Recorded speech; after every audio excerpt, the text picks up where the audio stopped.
Здорово, танкисты, всем привет, с вами Серега, с вами Индомит, и сегодня у нас очередной обзор танков нашей любимой игры World of Tanks. Сегодня у нас на обзоре новый китайский тяжелый танк 9 уровня БЗ-68, проходная прокачиваемая ветка. Вот, на семерке, на восьмерке я уже покатал, пока сильно не впечатлен. Вот, давайте поговорим о этой машине. Вот. И, конечно же, предлагаю разбирать сегодня полноценный гайд-обзор по БЗ-68 с бронирования данного агрегата. Идем смотреть. Итак, вот наша Бизюлька 68. У нас хорошие углы склонения, что НЛД, что ВЛД в корпусе. Ну и давайте глядеть. Значит, НЛД 125 миллиметров внизу приведен к 193, выше 189, потому что здесь угол наклона чуть похуже. Вот. Ну, как для НЛД достаточно крепкое, такой анти-СТ НЛД, да, ну явно не анти-ТТ. ВЛД 120 миллиметров, но реально под хорошим углом. Реально под хорошим углом. 256 внизу, 274 вверху, по краям 272. Кстати, надгусечные полки по 440. И это вполне себе крепкое НЛД, ВЛД. Сюда, ну, даже десятки и девятки обычными снарядами-то не все пробьют. Чуть-чуть прокнет, меньше бронепробития, и все уже. По поводу башни, маска 600 в среднем. Вот. Основная бронеплита 316, это очень крепко, да, против обычных, да и многих голдовых снарядов тоже. Вот эти вот щечки по 311, хорошо, здесь 418 рикошет, верхняя планка 55 и только по правилу 3 калибров пробивается 165 миллиметров. Плюс лючок у нас расположен 2. В задней части башни один, ну прям тонюсенький, туда ну нереально закидывать 160 миллиметров. Этот побольше 160. Боковое бронирование у нас экраны висят. Вот экраны. Так-то 110. Да? Да, 110. Вверху вот уже там аж 160. С катками где-то, ну где как. Вот. Танкует от борта абсолютно нормально, но появляется, ага, как и у восьмерки. У этого танка тоже есть та же ровно проблема. Смотрите, нижний борт гнутый, и там брони у нас 40 миллиметров. Прикольно, вот они сделали ветку. То есть, если стрелять по верху катков нижних, пробивается на раз даже СТ-шками с малым пробитием обычными снарядами. То есть вверх все нормально, подставляете только вот эту щеку, низ по верху каткам, все приплыли. Бьется на вылет. Круто. Вот это они круто сделали у китайцев в тяжелых танках. Запоминайте, ребят, вот стреляете вот вверх катков, вот здесь. Вот он стоит, танкует, вы бьете вот верхнюю часть по каткам. И будете его вот в нижнюю вот эту гнутую часть пробивать на раз. На вылет. Вот. Неплохое крепкое НЛД, неплохое ВЛД, крепкая башня, маска, все круто, лючки. То есть, по сути, конечно, девятка в лоб хорошо бронирована. Понятно, что в НЛД меньше 200, но извините, ну нельзя уж совсем делать-то супер имбу. Все остальное, ВЛД, вот этот верх, за исключением лючков, очень-очень хорошее бронирование. Так, с броней разобрались. Давайте глядеть основные модули. У нас всего лишь одна пушка, да, 130 миллиметров, и никакого головника у нас здесь не будет в этом. Ездите и все. 10-го левела пушка сразу, 130 миллиметров. 530 альфа, 248 пробитие на основном, 315 на голде. Вот, заряжается пушечка 16 секунд, долго достаточно, ДПМ чуть меньше 2000. Вот, 0,42 точность на стоке, 3,2 секунды время сведения. Башня отличается только обзором, больше ничем, я так понимаю. Ну, поставлю, посмотрю, как она внешне будет отличаться. Топовую рацию, конечно же, ставьте, плюс 150 метров, но это в самом конце. Двигатель 770 лошадей. А вот двигатель, кстати, вам даст как минимум 20% подвижность, что очень много. Поэтому сначала ставите двигатель, После двигателя ставите уже ходовую и башню, ну и в конце рацию, потому что двигатель здесь основной модуль на прокачку. Вот, а здесь 28, здесь, наверное, 26, да, градус в секунду улучшается поворачиваемость. Так, здесь качайте вездеходную ходовую, танк очень медленный, не учитывая, если ракетные двигатели. Ставите притирку шестерни, поскольку, ну, сведение у нас прям кусок дерьма. Звукоизоляцию, и вторым слотом мы качаем мобильность. Как это не смешно, но мы качаем мобильность, да. Ибо нам она очень нужна, когда заканчиваются ракетные двигатели. Вот, по оборудованию однозначно всегда ставим досел, пушка долго заряжается. Рекомендую всегда ставить турбину, а вот вместо первого модуля здесь уже на выбор. Можно ставить, я поставил и катаю пока с усиленными приводами наводки, ибо ну прям все плохо. Но можно сюда ставить стаб, закалку, наверное, да. Ну, другие даже, наверное, не стоит рассматривать. Либо стаб, либо закалку. Прям у МП хочется реально. Ну, наверное, вот эти оптимальный будет вариант на смену. На смену приводом. Либо стаб, либо закалочку. По снарядам. Основной снаряд у нас ББХ. Летит косарь 50. Комфортно, все супер. Голда у нас кумулятивная, летит 930, как для кумулятивного снаряда. Это тоже хорошая скорость полета снаряда. Снаряжение ставите ремка, аптечка, автоматический огнетушитель, 4 члена экипажа. Перки наблюдает сейчас перед собой в табличке. Вот. По УВН у нас так более-менее. Если на предыдущих танках 7 и 8 левела я говорил good, потому что там минус 10, то минус 8 это условно хорошо, но не good. Ни в коем случае не good. По ХП без закалки у нас 1800, ну нормально, даже я бы сказал крепко. По мобильности, значит, вперед 34 без ракетных двигателей, 16 назад, и это благодаря турбины. С ракетными двигателями 51 вперед и плюс 6 дает турбина в режиме ракетного двигателя. Вот, так бы было бы 45, поэтому говорю, ставь турбину. 14 лошадей на тонну удельная мощность, а просто без ракетных двигателей, с ракетными 35. Вот, по обзору 372 метра, мы прям реально слепые. Вот прям все китайские семерки, восьмерки, девятки и предвижу, что десятка. Все танки супер слепые. Обзора нету вообще. Да. Так, по плюсам и минусам. Интересный геймплей в части ракетных двигателей, который позволяет вам занимать позиции быстро. Это плюс. Но в целом, если говорить про подвижность этого танка, даже с турбиной он безумно медленный. Поэтому плюс-минус. По броне невероятное бронирование в лоб. Крепкий танк. Только лючки выделяется слабой броней. От борта сейчас люди поиграют подольше, танкисты, и поймут, куда его убивать. Да. А убивать его нужно в нижнюю полочку, который гнутый борт, вот эту. То есть пристараются, верхнюю часть катков, найдут моменты, куда закладывать. И там пробивается он даже, когда он просто танкует, не перекручивает борт, вы обычными ББшками танк сможете пробивать. Поэтому по броне плюс-минус. В лоб хороший, с борта говно. Вот, по пушке. Хорошая скорость полета снаряда, сочная альфа. Долго сводится орудие и долгая зарядка. Вот, пушечки. Плюс УВН не самые лучшие, как хотелось бы. Все-таки минус 8 это не минус 10. Поэтому тоже плюс-минус. По обзору жирный минус. По количеству ХП в принципе плюс. В целом у танка как много плюсов, так и много минусов. Поэтому тачка, я считаю, неоднозначная. Прям супер у танкистов, на мой взгляд, я уже на ней тоже покатал, не зайдет. Вот, сильно. Сказать, что это имба, прям точно нет. Поехали в бой, посмотрим, как БЗ-68 себя ведет в современных боях. Погнали. Так, обзор боем БЗ-68. Новый китайский тяжелый танк. Новая ветка китайских тяжелых танков. Сейчас затестим. Так, есть арта, в город поедем. Поползем, полетим, не знаю. Так, у нас только стоковая еще башня. До топовой не хватает чуть-чуть опыта.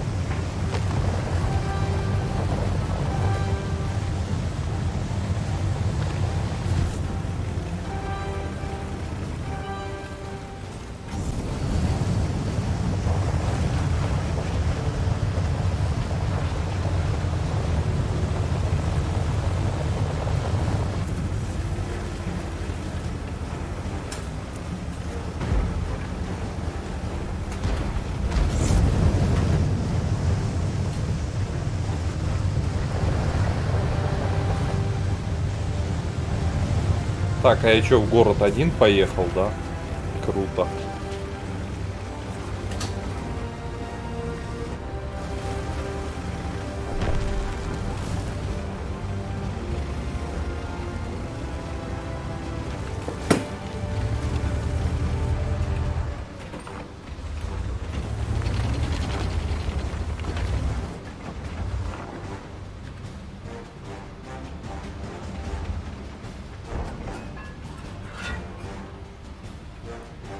Помощников нету.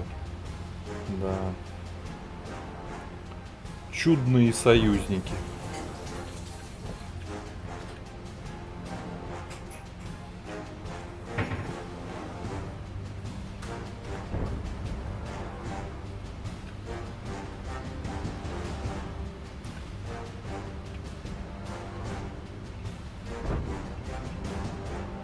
Гля, и что-то противники не лезут.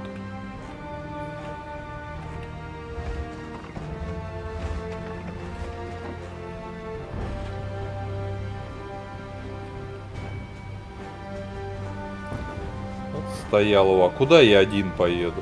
Смерти подобно.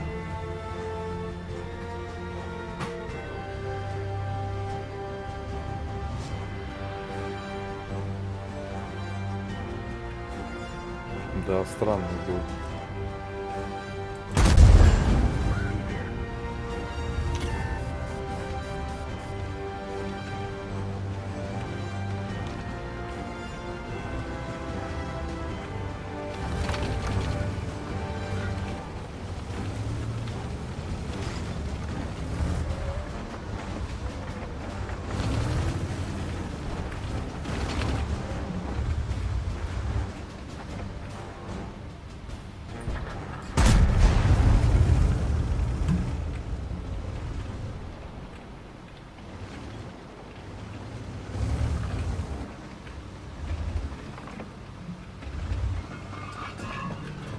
Сзади все стоят наши, даже не думают ехать в помощь.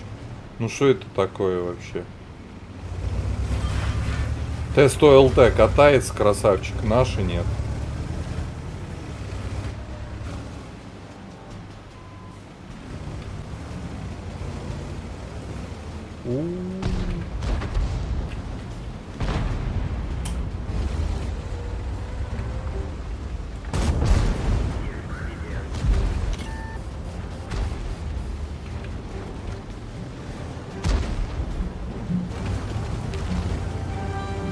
Отходим, отходим, ребята.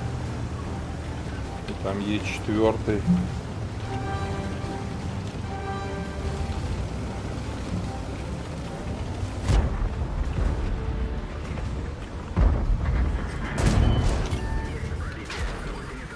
Тихо, тихо. Вот там сколько.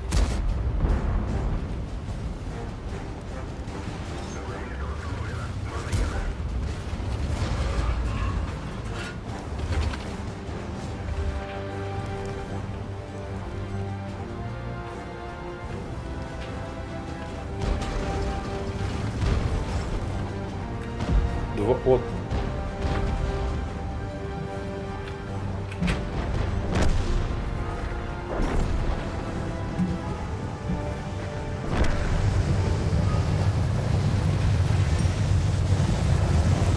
Слишком их тут много.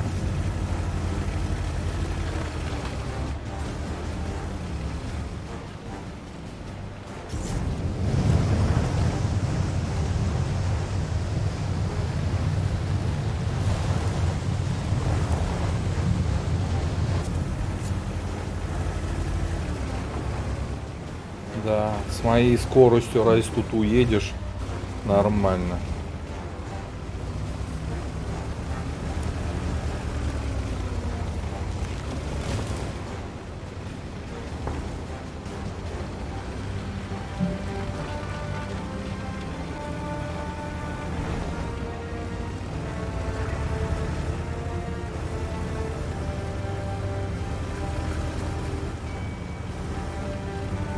Вот и закончились ракетные двигатели. Это еще хорошо турбина стоит. Тут как-то еду.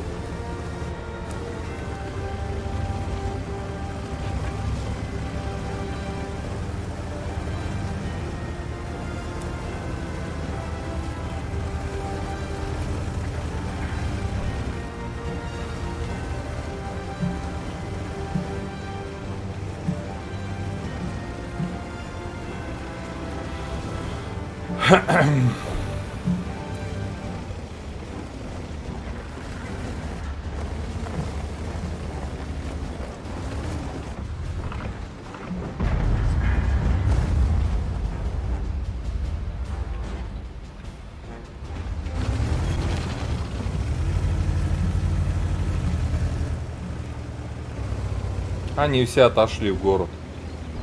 Ой, в город, на базу к себе. В город.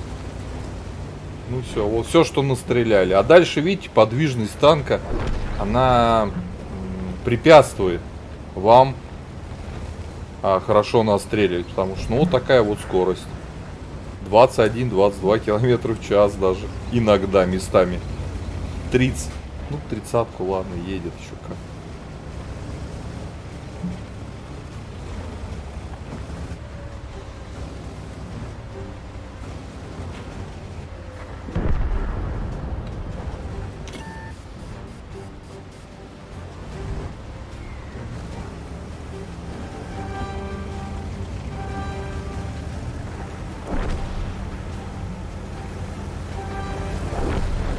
Еще проиграем сейчас.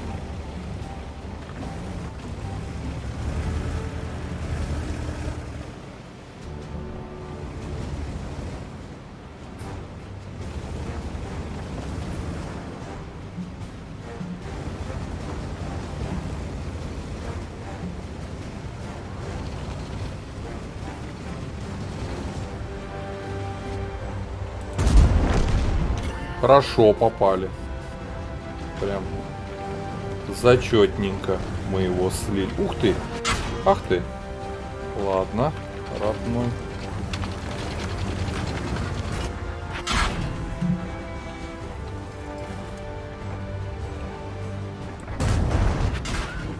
Ты гля. Глючок.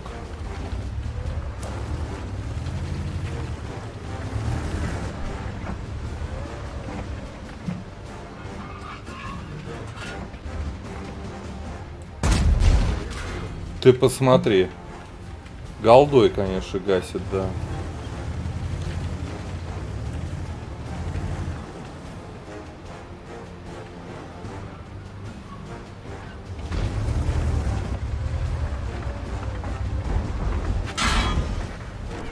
Дали мы ему еще. О, летит. А я не успею.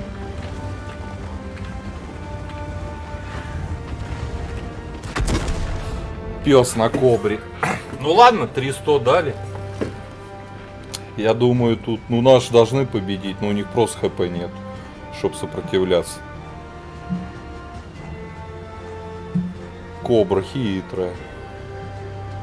Сейчас зарядится. Наши аморфные.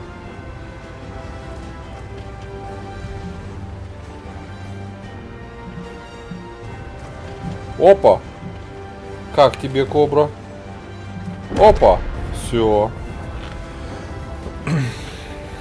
Много катались по карте, поэтому не успели настрелять. Вот. Если бы наши активно поехали бы в город, у нас бы, может, бой бы и сложился нормально. Но наши решили в город не ехать. А ты куда поехала? На 60... Стоп. А что происходит? А где 62-ка? Вон она. Ты чё? Выдает. Я в шоке. Почему он туда-то не поехал? Вот чудные союзники. Короче, что за танк можно сказать? Вот пока на стоковой башне непонятно. Непонятно. В башню меня сейчас пробивал этот товарищ, походу, на 62-ке. Но он голдой, конечно, бил. Вот, но танк все равно очень медленный, как и предшественник. 8-ка. На месте крутится плохо, у МП ему не хватает, оставить ее тоже уже некуда. Вот, поэтому, ну, такое. Но такое. Ребята, пишите в комментариях, кто уже качает ветку и сел на БЗ-68. Как вам эта машина? Как по мне, без когда вы в бою оказываетесь без своих ракетных двигателей, он превращается просто в танк-обузу, на котором хочется настрелять, а не может, просто подвижности нет. Вот, в остальном же, посмотрим, как он дальше будет играться у меня на топовой башне. На стоковой, короче, пробивает его вот в эту часть, я так понимаю, наверное, все-таки под прямым углом, голдой. А там фиг его знает. Лючок. Вот. Не знаю, какой-то он все равно тоже неповоротливый, как и восьмерка. Хрен его знает. Прям сказать, что новая ветка китайских танков это имба, язык не поворачивается. Да, прикольный, как бы ракетный двигатель, занимать позиции, супер. Но они из-за их присутствия сделали танк таким неуклюжим. И когда он остается без ракетных двигателей, ну это жесть. Это просто жесть. Ладно, ставьте лайкосы, подписывайтесь на канал. Пишите комментарии, у кого уже есть такой танк, какой вы предлагаете поставить оборудование. Я говорю, до скорых встреч. Пока. Поддержи брата-танкиста лайком под этим видео, подпиской на канал, ну и, конечно, прожми колокольчик, чтобы быть в курсе всех новых стримов и самых последних обзоров по нашей любимой игре.